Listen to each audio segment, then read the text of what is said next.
Summer's here, and Nordstrom has everything you need for your best dress season ever. From beach days and weddings to weekend getaways and your everyday wardrobe. Discover stylish options under $100 from tons of your favorite brands like Mango, Skims, Princess Polly, and Madewell. It's easy too with free shipping and free returns, in-store order pickup, and more. Shop today in stores, online at Nordstrom.com, or download the Nordstrom app. With a Venmo debit card, you can Venmo more than just your friends. You can use your balance in so many ways. You can Venmo everything. Need gas? You can Venmo this. How about snacks? You can Venmo that. Your favorite band's merch? You can Venmo this. Or their next show? You can Venmo that. Visit Venmo.me/debit to learn more. You can Venmo this, or you can Venmo that. You can Venmo this, or you can Venmo that. You can Venmo. The Venmo MasterCard is issued by the Bancorp Bank N.A. pursuant to license by MasterCard International Incorporated. Card may be used everywhere MasterCard is accepted. Venmo purchase restrictions apply. Today, I tackle a question that's on a lot of parents' minds, especially in this new era of weight loss medications. And the question is, when should you be concerned about your child's weight? Kids develop their height and their weight on a variety of trajectories. You know, some kids are a little chunky and then they suddenly get taller and they thin out. And then other kids are super skinny and they're like that their whole lives. And this can all be totally normal. But parents worry. I know you do. You worry about whether your child is a healthy size and you wonder if you're feeding them right. To help answer this question, I'm joined again by Dr. Natalie Muth. She's a pediatrician, a registered dietitian, and a national expert in childhood obesity and healthy lifestyle counseling. She's also the author of Family Fit Plan, a fantastic and very practical guide for parents who want to raise healthy, active kids without shame or stress. It's a great book. She and I talked about how pediatricians think about weight today and what's changed over the last decade.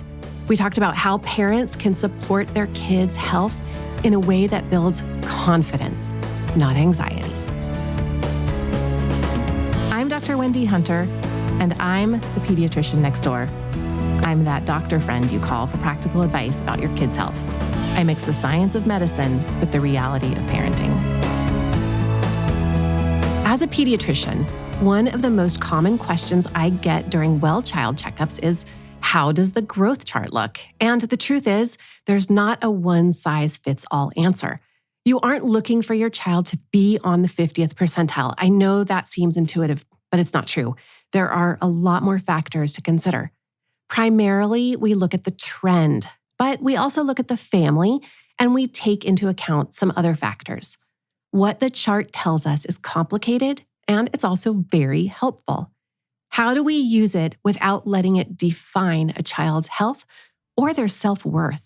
Here is my conversation with Dr. Muth. We talked a bit about how we look beyond the number to understand the child's overall well-being. Has the way we think about childhood obesity changed in the past, 5, 10, 20 years? Yeah, our approach, especially from like the pediatrician side and the clinical side to childhood obesity is evolved a lot, really, especially in the past couple of years. We used to have an approach of, let's watch and wait and kind of see how things go. Let's take a staged approach to kind of thinking about increasing steps and being able to help families where the child has obesity or struggling with obesity. And we didn't really have any medication options or things other than saying like, eat less, move more, which isn't really all that effective on its own. And we've learned a lot. There's a lot more studies. There's a lot more opportunities for different treatments and an understanding that this is not a willpower thing or anybody's fault or an individual responsibility thing. Like there are very many huge, complicated environmental factors, societal factors, and home and individual factors that go into this.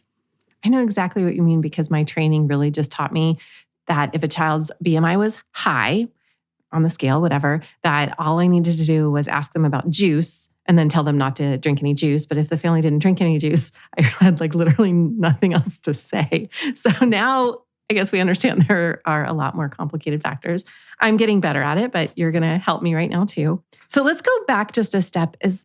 Like I was saying, when I look at the BMI chart, we take it as an absolute, like if a child's over the 95th percentile, then we're like, oh, okay, we need to do something. But I know there's a lot of nuance to that. And then sometimes I look at the chart and I'm like, okay, this kid's getting a little bit on the heavier side, but he clearly hasn't had his growth spurt yet. He's not tall. So when should a parent actually start to worry about their child's weight? When do you seek help? And when can you just keep living your lifestyle? So there's a few things to consider. One is it's about health and overall kind of health and well-being more so than a number on a scale or the BMI chart. And if we're looking at a child that has very healthy habits and the family has very healthy habits, they're eating family meals, they have regular meals, they have healthy options for fruits, vegetables, they're active on a regular basis, sleeping well, all these things. And if we have to look at labs and they all look fine, we're really can feel okay about where things are. From a pediatrician side, and something that I really encourage families to partner with a pediatrician is let's look at the growth chart and not just the height, weight together, the BMI, but let's look at the trend of what's going on over time. Are there big changes that are happening? Maybe the child was tracking at a weight of the 85th percentile for the last 5 years, and then now all of a sudden it's the 95th percentile. That's a change. That's different than what we would expect. And so there might be something going on that's contributing to that. And let's explore that as a possibility. And if there is something that we can identify, then let's kind of focus there. If it's that they haven't had their adolescent growth spurt yet and they gained a little bit of weight before they grew in height, the habits are the same, we don't identify that there's any big change, then let's check back in a few months and see how the trend is looking. But let's take a look at how things have been going over time. And if there's big changes, we should take that seriously. That makes a lot of sense. You also just mentioned labs, so getting lab results. What conditions would you look for that might indicate, okay, maybe the weight is a problem because we're seeing a problem in their blood? Yeah, so we generally, for children or adolescents that are over 10 that have a BMI greater than the 95th percentile, which is really just a measure of height, weight together. It's not perfect, but it works fairly well. So we check for if there might be weight-related health concerns, such as high cholesterol, which we see a lot, such as insulin resistance or prediabetes, so starting to see abnormalities in glucose, or such as a fatty liver disease. We can check a liver test and starting to see that there's some changes that can be associated with that. Those are the labs. And blood pressure, of course, we're monitoring that. That's kind of looking at the physical health side. But we also want to be thinking about the mental health side too. Are we seeing things like depression, anxiety going along with increased weight? Are we seeing disordered eating habits or risk of eating disorders? Are we seeing, is bullying happening?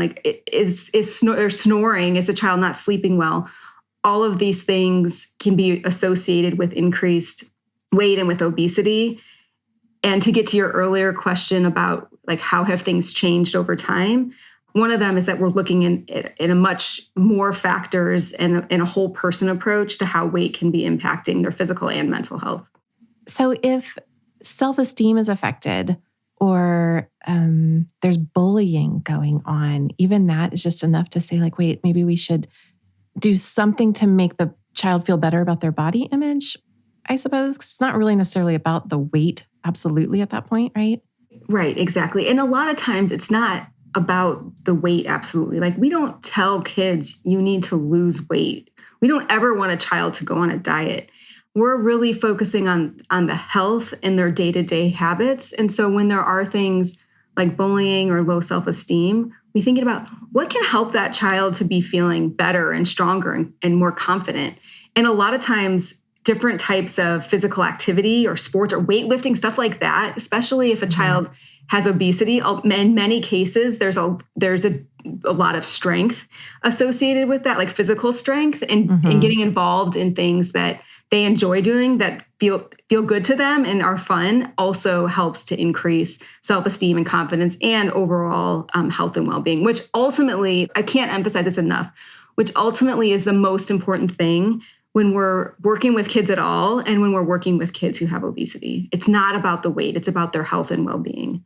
Well, it's funny because I have a patient who is very low weight and she has a lot of depression and anxiety. And as I talk with her through her lifestyle factors, she doesn't go outside at all. And so I realized, she needs to go and play or do some kind of activity because it will increase her appetite. Because she doesn't feel like she's fat and she's not trying to be skinny on purpose, but her weight changed significantly on the growth curve. So I knew then to look into the other factors, but it's just interesting that it really could go either way. So maybe just like you said, pay attention to the trend. Yeah. And I mean, these are not like totally unrelated things. When we see weight changes in either an up direction or a down direction, a lot of times there are some things that overlap a lot, and we want to be thinking about and kind of taking somewhat similar approach, and especially thinking about overall like health and well-being, both physically and mentally. Yeah, it all goes hand in hand. So now that we have medications to control weight, it's just interesting because that means that there is some kind of metabolic thing going on that's sort of even separate from everything else. Because I mean, you're talking about people like when they take the medications, they don't necessarily like purposefully change anything in their lifestyle, but all of a sudden they lose a lot of weight. So like, does that indicate to us that there's genetics or metabolism involved in how much you weigh? Yes. And it's really important. Like obesity is especially more severe obesity. We're not talking like necessarily, although it could be like BMI, right at the 95th percentile. But when you're seeing adolescents or children that have very elevated BMI and BMI percentiles, it very often, almost always is related to genetics and physiology and biology and like brain chemistry. I mean, there's a lot of stuff going on that contributes to obesity that is way beyond this idea of not having enough willpower to eat in a proper way or to not being active. There's a lot of physiology to really think about. And we know that more and more, and that's what's changed over time too, but also the way that people are responding to the medications, to the GLP-1, agonist medications, especially that I'm sure everyone has kind of heard about, makes it even more clear that this is a physiological, biological, complex, chronic disease, not just a lifestyle problem.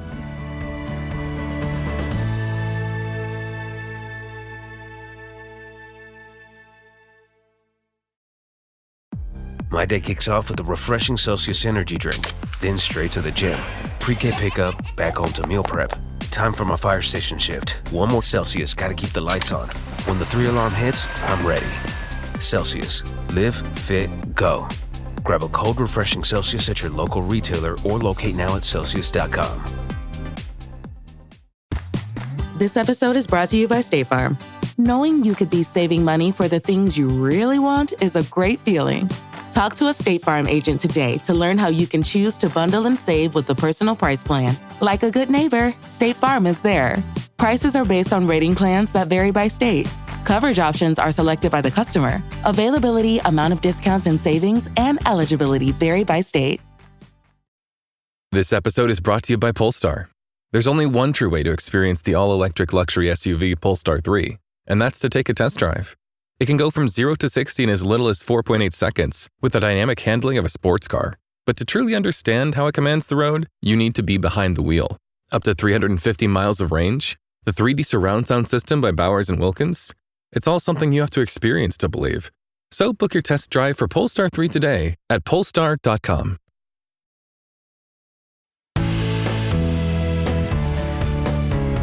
We started talking about how our understanding of weight in kids has shifted over time. As we continue the conversation, you'll hear Dr. Muth and I focus on what really matters. That's daily habits, mental health, and overall well-being. Because at the end of the day, it's not about the number on the scale. It's about helping kids feel strong, confident, and healthy in their own bodies. Let's get back to the interview. I don't know if you'll know the answer to this question, but what role does the gut microbiome play, do you think, in weight management?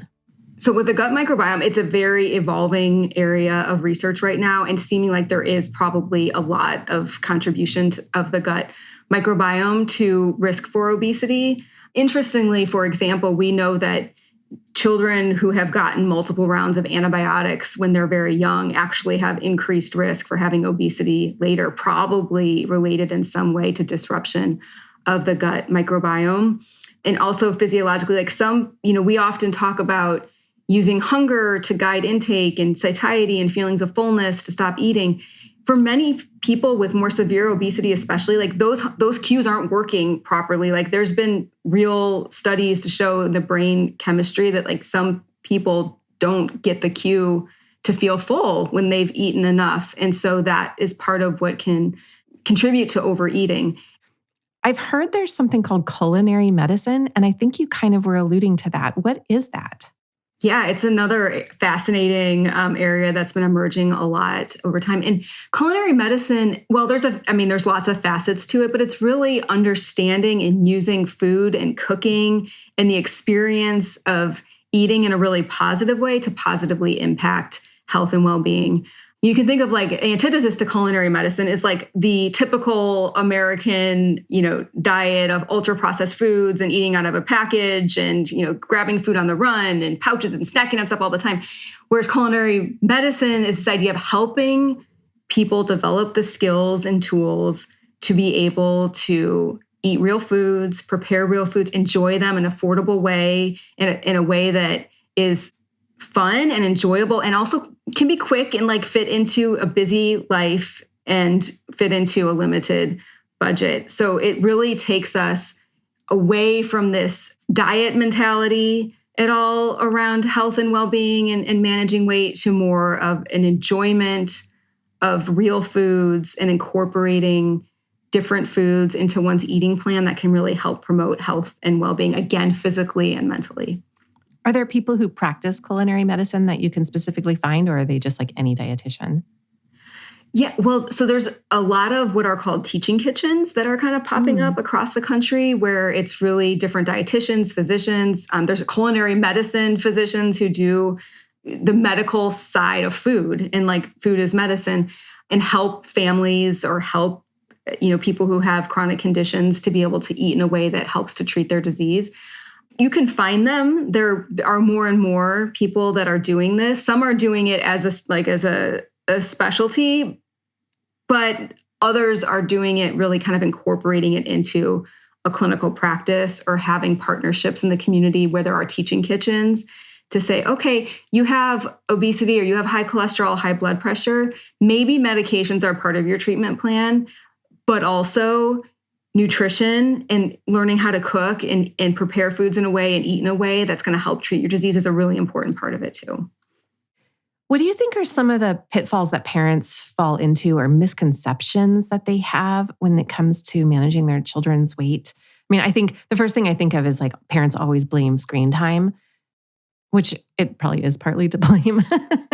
But what are some of the misconceptions you hear or pitfalls that you think parents do, like restricting calories or I don't know, what do you see parents doing to their kids?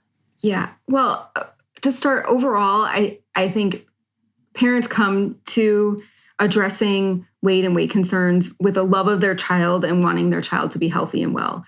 And so commending that, of course, and that love for the child. I think sometimes the approach that's taken can be really positive and great. And sometimes the approach that's taken can be detrimental or even counterproductive, in particular when there's lots of weight talk at home, when there's lots of comments that well-intended, but that are made to a child or adolescent about weighing not enough, weighing too much, looking different because of weight in some way, putting them on diets, trying to restrict, especially if it's done like, oftentimes one child may be at increased weight, another child may be at low weight, and then treating them much differently, well-intended, but can actually be quite stigmatizing and traumatic for the child who has increased weight.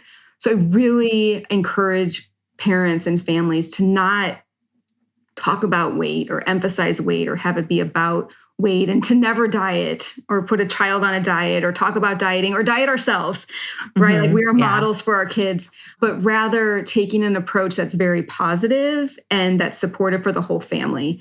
For instance, having regular meal times is helpful for every child, generally, whether you're concerned about their weight in up or down direction or not. Like trying to really have routines around breakfast, lunch, dinner, family dinners, or family meals whenever they can happen as often as possible. Totally recognizing that life is crazy and it's not always possible to do it all the time, but as often as it is possible, to try to just eat together and eat the same thing and sit down without the screens and without our phones and everything else and enjoy that family meal together, talking, eating slowly, enjoying the food, not commenting on whether someone ate something or not, or ate too much or not, which can be very hard.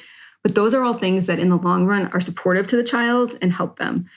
Snacking is a huge challenge. And I really encourage families to try to have a plan around snacking, limiting it to set times or not at all, depending on the situation, but trying not to have access to foods and snacks like all the time, all day long. Grazing, especially like right after school eating is a challenge. And so families kind of working together depending on the age of the child to address that. You know, we always see kids in clinic, right? They're like the littlest ones that will like eating during, while they're waiting and eating. All the time, yes. All the time, right? And it's like, oh, I just want to like. Because you don't want them to be bored and you worry about them being hungry. Yes, yes. And so just like try to like really be thinking about like how often is the kid eating throughout the day and try to have a schedule and structure for meals and snacks. Like that's the number one thing we talk about from the very beginning with everyone because it helps everyone. Who can really adopt that. And then to your point about screens, try not to have screens while eating. When we have screens while we eat, we're going to eat more. We're mindless about it a lot of the time. We're not paying attention. And we may not realize it, but we're getting targeted constantly on our screens with food ads, food triggers, food this, food that. And our brain is like, oh, and then it makes us hungry and we go eat something. That looks good. So, trying to just really like keep the screens separate from eating. And try not to have the screen within like an hour of going to bed so sleep can be better. We're learning more and more about how disrupted sleep contributes to obesity. You don't think about that, right? Like most of the time you're thinking, physical activity, nutrition, but actually sleep matters as much as anything else. Most of the time, to be honest, like if we were going to give a recommendation across the board and people were to follow it, which there's some caveats to all of that anyway, but my recommendation would be don't snack. Like eat breakfast, eat lunch, eat dinner. Eat structured mealtime, sit at the table, eat together as often as you can, eat slowly, eat until you feel full, and then be done. If that was practical and worked well for a lot of people, that would be very successful. People would eat pretty well, have good balanced meals much of the time, and there'd be a lot less of these concerns. I've been asked before, like, what if there was one thing that you would give advice to someone for around these things, what would it be? And it's family meal times. Without a doubt, no question, eat together. If you can do that, you're already, 80% of the way there. There you go. Some concrete steps you can take that sets your kids and yourself up for a healthy relationship with food. So to get back to my original question, when should you worry about your child's weight? The answer is not a number. It's in the bigger picture of their habits, their health, and their relationship with food. One thing I've noticed in kids struggling with weight is how often food becomes a filler. It fills for boredom, stress, or just something to do. We live in a culture of constant snacking, especially compared to places like Europe, where grazing all day just is not the norm. There, food is eaten at mealtimes with intention, and that makes a big difference. I love the philosophies of culinary medicine. It's cooking together, making meals colorful and fun, and shifting the focus to nourishment and connection. Thank you to Dr. Natalie Muth for her commitment to creating a healthy whole child. You can find her at drnataliemuth.com, DrNataliemuth.com. The link will be in the show notes. If you enjoyed this episode, please share it with a friend and rate and review the show. It really helps other parents to find the show. For more from the Pediatrician Next Door, find me on the web at pediatriciannextdoorpodcast.com. If you've got a question about the weird things kids do, send an email to hello@pediatriciannextdoorpodcast.com for a chance to hear your voice on the show.